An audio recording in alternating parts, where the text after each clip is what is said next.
नमस्कार साथियों और प्यारे बच्चों, स्वागत है एक बार फिर आपका हमारे इस यूट्यूब चैनल में। देखिए, नास का जो थर्ड प्रैक्टिस पेपर आया है उसके 55 क्वेश्चंस तक हम जो है पिछले वीडियो तक सॉल्व कर चुके हैं। यदि आपने वो वीडियो नहीं देखा है तो आप 55 तक के क्वेश्चंस के सॉल्यूशंस पिछले कुछ वीडियो के माध्यम से देख सकते हैं। सबसे पहले हम बात करें कि यदि आपने इस चैनल को अभी तक सब्सक्राइब नहीं किया है तो इसे ज़रूर सब्सक्राइब कर लीजिए और वीडियो आपको पसंद आए तो इसे लाइक कीजिए और अपने दोस्तों में शेयर करना मत भूलिए। आज के इस वीडियो में हम बात करने वाले हैं लास्ट के जो 56 से 70 तक के क्वेश्चंस हैं उनके सॉल्यूशंस हम इस वीडियो के माध्यम से देखेंगे और जो जो ऑप्शंस दिए गए हैं उनको टिक करेंगे। हर क्वेश्चंस को हम सॉल्व करके ही टिक करेंगे। ऐसा नहीं है कि आपको जो है डायरेक्ट कि इसका ए आंसर है, इसका बी आंसर है, आपको टिक कर पाया जाएगा। तो यहाँ पर हम जो इसके सॉल्यूशंस जो हैं देख करके उनको क्वेश्चंस को टिक करेंगे और इस टाइप से प्रयास करेंगे कि अगर आपको कोई नंबर जो है चेंज मिलता है एग्ज़ाम के अंदर, जो नास की जो एग्ज़ाम होने वाली है उसके अंदर, तो भी आप जो इस क्वेश्चंस को किस तरीके से सॉल्व करेंगे उसका जो तरीका भी जो है आपको मालूम पड़ जाएगा। तो देर न करते हुए हम शुरू करते हैं आज का ये वीडियो, जिसमें सबसे पहले जो 56 नंबर का क्वेश्चन है वो अपने को दिया हुआ है कि एपी का कौन सा पद जो है वो 78 है। देखिए, एपी का कौन सा पद है तो हम मान लेते हैं कि इसका एनवा पद जो है वो 78 है और एनवे पद का जो सूत्र होता है वो a plus N minus 1 into D के बराबर होता है। इसका वीडियो भी आपको जो है एपी का हमारे इस चैनल पर मिल जाएगा। इसमें बहुत सारे क्वेश्चंस हमने सॉल्व किए गए हैं। उसमें ये वाला क्वेश्चन भी जो आपकी बुक का ही क्वेश्चन है, एक्सरसाइज 5.2 का क्वेश्चन है ये। तो यहाँ पर एन को हमने माना है 78। ए मीन्स इसका फर्स्ट टर्म, पहला पद जो है वो कितना दिया हुआ है, 3 दिया हुआ है। एन की वैल्यू अपने को फाइंड आउट करनी है। एन की वैल्यू अपने को पता नहीं कि इसमें कितने पद हैं और डी अर्थात इनमें कितने कितने का अंतर हमारा हो रहा है। देखिए, +5 जो है इसमें हर नंबर के अंदर प्लस हो रहा है, तो यहाँ पर जो इसका सार्व अंतर जिसे हम डी कहते हैं वो कितना हो जाएगा, 5 हो जाएगा। सॉल्व करने के लिए सबसे पहले जो ये प्लस वाला नंबर है इसको इधर लेकर के आ जाइए और यहाँ पर जो अपने को मिलेगा n-1 इंटू 5, यहाँ पर अपने को मिल जाएगा 75 और साथ में इस 5 को भी हम अगर इधर लेकर के आ जाते तो एक स्टेप हमारी कम हो जाएगी, अपॉन में चला जाएगा इक्वल टू n-5। यहाँ पर अपने को मिलेगा n-1 इक्वल टू कितना मिल गया, यहाँ पर 15 मिल गया। तो n इक्वल टू ये उधर जाएगा तो 15 + 1 कितना हो जाएगा, 16 हो जाएगा। मीन्स इसका 16वां पद जो है वो किसके इक्वल होगा, 78 के इक्वल मिल जाएगा इस एपी का। किसी द्विघात समीकरण के मूल 2 और 4 हैं तो वो समीकरण है। देखिए, समीकरण के मूल अपने को दे रखे हैं तो इसका शॉर्ट तरीका जो है कि पहला मूल जो अल्फ़ा उसको हम कितना दिया हुआ है, 2 दिया हुआ है। दूसरा मूल जो है बीटा है। जब अपने को समीकरण के मूल दे रखे हैं तो और अपने को समीकरण का निर्माण करना है तो इसका शॉर्ट फार्मूला है x² minus alpha plus beta X plus alpha beta equal to 0। ठीक है, दोनों मूल की वैल्यू हम पुटअप कर देते हैं। x² माइनस अल्फ़ा और बीटा दोनों को प्लस करेंगे कितना मिलेगा, 6x मिलेगा और दोनों का मल्टीप्लाई कराएंगे कितना मिलेगा, 8 मिलेगा। तो x² minus 6x plus 8 equal to 0 इसका राइट आंसर होगा। ये कहाँ मिलेगा अपने को, ऑप्शन नंबर डी में इसका आंसर अपना मिल जाएगा। नेक्स्ट क्वेश्चन है क्वेश्चन नंबर 58। यदि 3, 8 और x-5 एपी में है तो x का मान कितना होगा। देखिए, 3, 5 और 8 तीनों एपी में है। एपी में है तो इसका जो सार्व अंतर है वो इक्वल होगा। 3 और 8 में कितने का अंतर है, यहाँ पर +5 हो रहा है, 5 का अंतर अपने को मिल रहा है। अब 8 में कितना जोड़े कि अगला पद आ जाए, तो कितना जोड़ना पड़ेगा अपने को, 5 जोड़ना पड़ेगा। हमने यहाँ पे 5 जोड़ा है, यहाँ पे 5 जोड़ा तो 13 मिलेगा। x-5 और अगला पद हमारे हिसाब से कितना आ रहा है, 13 आ रहा है और यहाँ क्या दिया हुआ है, x-5 दिया हुआ है। तो हमको x की वैल्यू निकालनी है।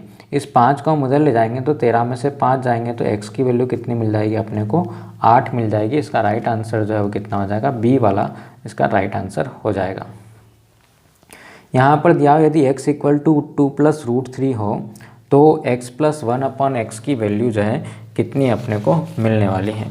इस क्वेश्चन को हम सॉल्व करके देख लेते हैं। सारी वैल्यू यहाँ पर हम पुट कर देते हैं कि x इक्वल टू 2 + √3 है तो 1 + 1/x। x की वैल्यू हमने लिखी 2 + √3 प्लस 1 अपॉन यहाँ पर x की वैल्यू कितनी है 2 प्लस रूट 3 है। यहाँ पर हम देखते हैं कि ये इसको रैशनलाइज करना पड़ेगा अपने को, इसका हर का परिमेयकरण जो है इसके लिए अपने को करना पड़ेगा। हर का परिमेयकरण कैसे करते हैं, इसका संयुग्मी नंबर हम लेते हैं, यहाँ पर प्लस है तो माइनस रूट 3 से हम मल्टीप्लाई करवाते हैं, और इसको बैलेंस करने के लिए आपने मल्टीप्लाई कराया तो डिवाइड भी करना पड़ेगा 2 माइनस रूट 3 से।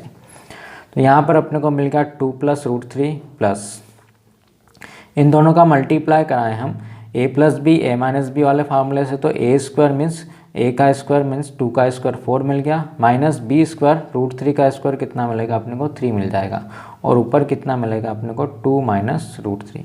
अब 4 माइनस 3 तो कितना हो जाएगा था 1 हो जाता है, और अपने पास मिलता है 2 प्लस रूट 3 प्लस यहाँ पर कितना मिलेगा 2 माइनस रूट 3 अपॉन 1।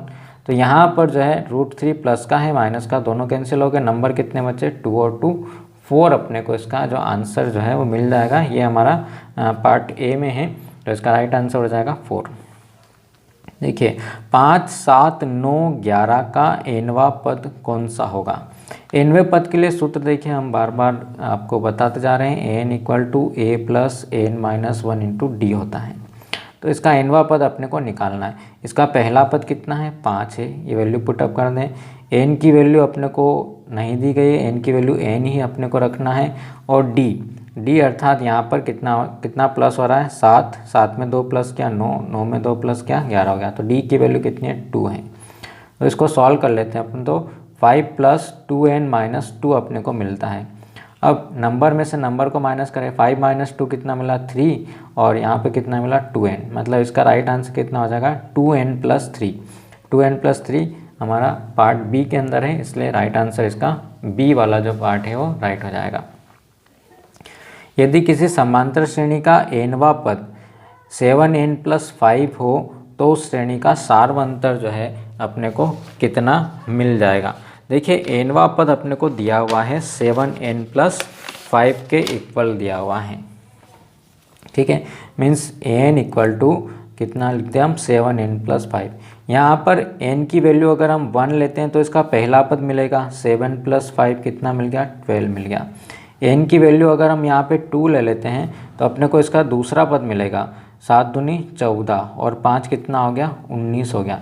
अब देखिए ये पहला पद है और दूसरा पद है, पहले पद से दूसरे पद पर जाने के लिए अपने को कितना प्लस करना पड़ रहा है 7 प्लस करना पड़ रहा है, इसलिए इसका सार्वंतर कितना हो जाएगा 7 हो जाएगा। अगला तीसरा पद निकाल करके भी आप जो है इसको चेक कर सकते हैं।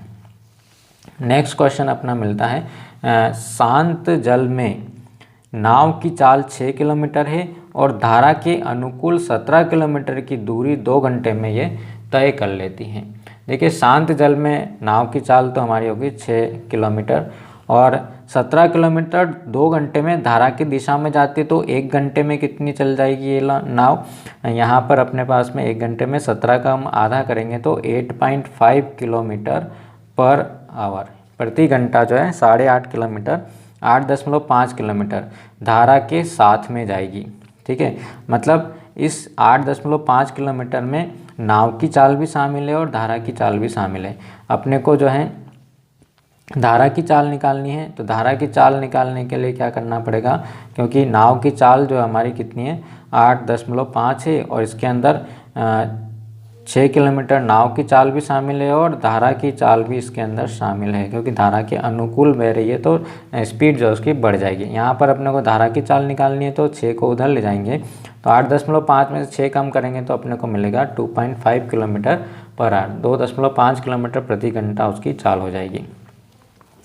अगला क्वेश्चन है द्विघात समीकरण, दोनों समीकरण दे रखे हैं अपने को, इनका उभयनिष्ठ मूल है। उभयनिष्ठ मूल ऐसा है मूल जिसे हम बोलते हैं, समीकरण का मूल किसे कहते हैं कि यदि हम उसमें ऐसा मान होता है जिसको चर राशि के अंदर रख दिया जाए तो समीकरण संतुष्ट हो जाती है, मतलब उसका LHS और RHS दोनों कैसे हो जाएंगे बराबर हो जाएंगे।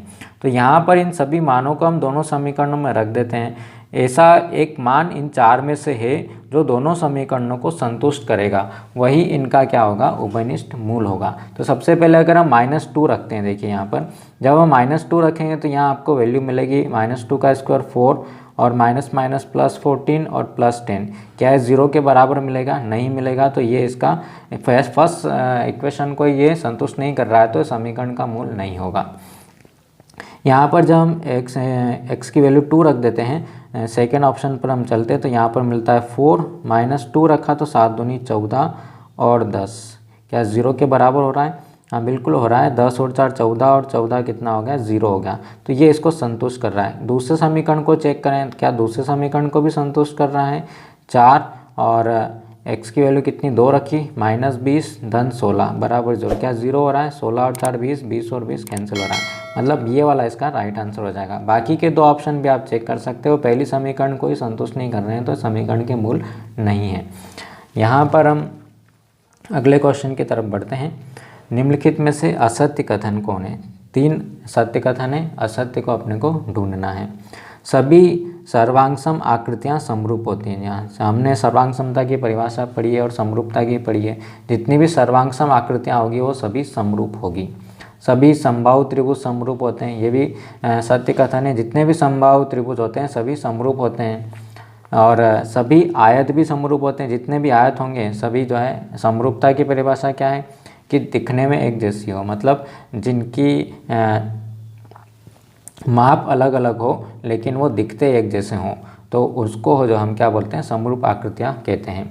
सभी समरूप आकृतियाँ सर्वांगसम हो, देखिए समरूप आकृतियाँ सर्वांगसम हो ये जरूरी नहीं है, तो ये जो है असत्य कथन इसका हो जाएगा ऑप्शन नंबर बी। निम्नलिखित में से केंद्रीय प्रवृत्ति के माप नहीं है। केंद्रीय प्रवृत्ति के 3 माप होते हैं, देखिए माध्य, माध्यक और बहुलक, ये तीनों ही जो हैं केंद्रीय प्रवृत्ति के माप कहलाते हैं। तो इसमें से जो है परिसर जो है केंद्रीय प्रवृत्ति का माप नहीं है, तो इसका जो राइट आंसर है वो क्या हो जाएगा? आंसर नंबर सी इसका राइट हो जाएगा। यदि p और q 2 अभाज्य संख्याएं हैं, 2 अभाज्य संख्याएं दे रखी है अपने को p और q, तो इनका LCM कितना होगा? देखिए अगर HCF पूछा जाए तो उनमें कुछ भी उभयनिष्ठ नहीं होगा, तो HCF तो 1 हो जाएगा, लेकिन LCM जो होगा वो उन दोनों के गुणा के इक्वल होगा, यानी कि PQ के बराबर होगा। नेक्स्ट क्वेश्चन पर हम आते हैं। यदि 6 मीटर ऊंचे पेड़ की छाया 2√3 मीटर है, एक पेड़ की ऊंचाई जो है कितनी है? 6 मीटर है, और छाया कहाँ बनेगी? हमारी ज़मीन पर बनेगी, ये कितनी है? 2√3 मीटर है। तो अपने को पेड़ की क्या ज्ञात करनी है? उस समय सूर्य का उन्नयन कोण कितना था? ये जो कोण बन रहा है यहाँ पर, जो छाया बनने वाली है उसका कोण कितना है? ये 90 डिग्री का कोण है। तो यहाँ पर अपने को लंब और आधार दे रखे हैं, त्रिकोणमिति का सवाल है, लंब और आधार के मान दिए हुए हैं, और लंब और आधार आते हैं हमारे किस में? टेन थीटा के अंदर आते हैं। टेन थीटा में लंब बटे आधार इसका सूत्र होता है। तो टेन थीटा बराबर लंब का मान कितना है? 6 है, आधार का मान कितना है? 2√3 है। इसको इससे हम कैंसिल करें तो कितना मिला अपने को? तो क्या 6, 3/√3 मिल रहा है, 3/√3 मिल रहा है, और 3 को हम लिख सकते हैं √3 गुना √3, ये इसका उत्तर कितना मिला? 3 मिलेगा, और बटे में कितना है? √3, √3 से √3 हमारा क्या हो गया? कैंसिल हो गया। Means tan theta equal to अपने को कितना मिला? √3 मिला। और 10 में जो √3 वैल्यू होती है वो किसकी होती है? 10 60 डिग्री की वैल्यू होती है √3, इसलिए थीटा की जो वैल्यू है हमारे पास में वो कितनी हो जाएगी? 60 डिग्री हो जाएगी। मतलब उस समय सूर्य का उन्नयन कोण जो है कितना होगा? 60 डिग्री के बराबर अपने को मिलेगा। नेक्स्ट क्वेश्चन है हमारा कि यदि समीकरण x² - 4x + p के मूल वास्तविक होंगे, मूल वास्तविक कब होते हैं? यदि उसका d अर्थात b² - 4ac का मान कैसा हो?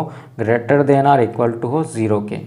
तो हम यहाँ पर ABC की वैल्यू पुटअप कर देते हैं। यहाँ पर a की वैल्यू कितनी है? 1 है, b की जो वैल्यू है कितनी है? -4 है, तो -4 का स्क्वायर -4, a की वैल्यू कितनी है? 1 है, और c की वैल्यू कितनी है? p। तो समीकरण के मूल वास्तविक कब होंगे? जब हमारे पास में d जो है विविक्त कर का मान जो है ग्रेटर देन और इक्वल टू हो 0 के। तो यहाँ पर कितना हो जाएगा? 16 - 4p इज़ ग्रेटर देन और इक्वल टू 0। बोथ साइड हम क्या कर लें? 16 को माइनस अगर हम कर लेते हैं तो -4p इज़ ग्रेटर देन और इक्वल टू -16। चेंज कर देते हैं हम इसको। जब आप साइन चेंज करते हैं तो बीच वाला जो इनइक्वलिटी जो है हमारी वो भी क्या हो जाएगी? चेंज जाएगी। तो ये लेस देन और इक्वल टू हो जाएगा 16। अब आपको इसको 4 से डिवाइड कर दें तो p is less than or equal to कितना मिल जाएगा अपने को, p is less than or equal to मिल जाएगा 4। तो इसका जो राइट आंसर है वो कितना मिल जाएगा अपने को, फर्स्ट वाला पार्ट जो इसका राइट हो जाएगा, p is less than or equal to 4। p का मान 4 से छोटा हो तो समीकरण के मूल वास्तविक होंगे। नेक्स्ट क्वेश्चन पर आते हैं हम। प्रथम 20 विषम प्राकृत संख्याओं का माध्य होगा।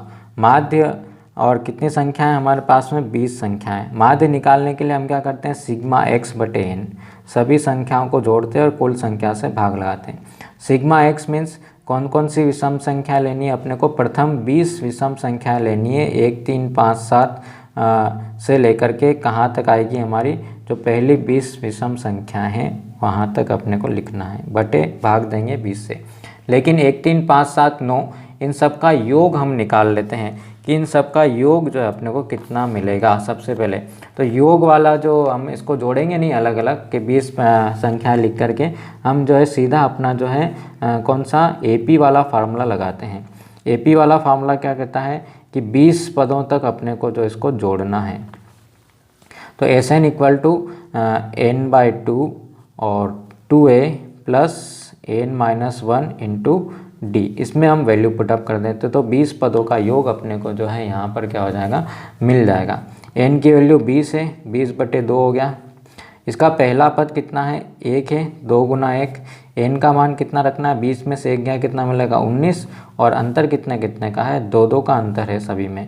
तो यहाँ से तो अपने को मिल गया 10 और इसको सॉल्व कर लेते हैं। 2 धन 19 दूना 38, कितना मिल गया 38 और 2 40 हो गया। और 40 गुना 10 कितना मिल जाएगा, 400 मिल जाएगा। तो यहाँ पर इसके जो है 20 पदों का योग, प्रथम 20 विषम संख्याओं का योग अपने को 400 मिलता है और इसको 20 से भाग देना है। तो अपने को राइट आंसर इसका कितना मिल जाएगा कि इसका जो माध्य होगा वो कितना होगा, 20 होगा। नेक्स्ट क्वेश्चन पर हम आते हैं और ये इसका आखिरी क्वेश्चन है टेस्ट पेपर का। एक त्रिभुज जिसके शीर्ष 0 4, मतलब हमको जो सबसे पहले शीर्ष कहाँ चलना है, 0 4 मतलब y-अक्ष पर चलेंगे हम और अपने को 0 4 y-अक्ष पर मिलेगा। दूसरा है 0 0 और तीसरा है 3 0। इसका जो परिमाप होगा, परिमाप कितना होगा, देखिए यहाँ से यहाँ तक की दूरी जो कितनी है वो 4 है, यहाँ से यहाँ तक की दूरी है वो कितनी है, 3 है। और ये जो कर्ण का मान है, यहाँ पर समकोण त्रिभुज बन रहा है तो कर्ण का मान कैसे निकालेंगे हम, 16 और 9 25 हो गया, तो कर्ण कितना आएगा इनका, 5 आएगा। परिमाप निकालना है अर्थात तीनों भुजाओं का योग, 4 और 3 7 और 5 कितना हो जाता है, यहाँ पर 12 जो है हो जाता है। इसका राइट आंसर सी होगा। और अगर क्षेत्रफल पूछा जाए तो क्षेत्रफल के लिए सूत्र क्या होगा, 1/2 आधार गुना ऊंचाई। आधार कितना है 3, ऊंचाई कितनी है 4 है, तो क्षेत्रफल जो इसका कितना हो जाएगा, 6 हो जाएगा। और परिमाप कितना होगा, 12 होगा। तो इस तरीके से हम जो है सारे क्वेश्चंस जो हैं इसके सॉल्व कर चुके हैं। वीडियो आपको पसंद आया तो इसे लाइक कीजिए और अपने दोस्तों में शेयर करना मत भूलिए। और चैनल अभी तक सब्सक्राइब नहीं किया है तो इसे ज़रूर सब्सक्राइब कर लीजिए, ताकि आपको जो है आपकी क्लास के इंपॉर्टेंट क्वेश्चंस, ऑब्जेक्टिव क्वेश्चंस, इनके वीडियो आपको जो है लगातार मिलते रहे। मिलते हैं हम अगले वीडियो में कुछ इंपॉर्टेंट क्वेश्चंस के साथ में, बात करेंगे हम एग्ज़ाम की, बोर्ड एग्ज़ाम की भी। तब तक के लिए have a nice day, thank you.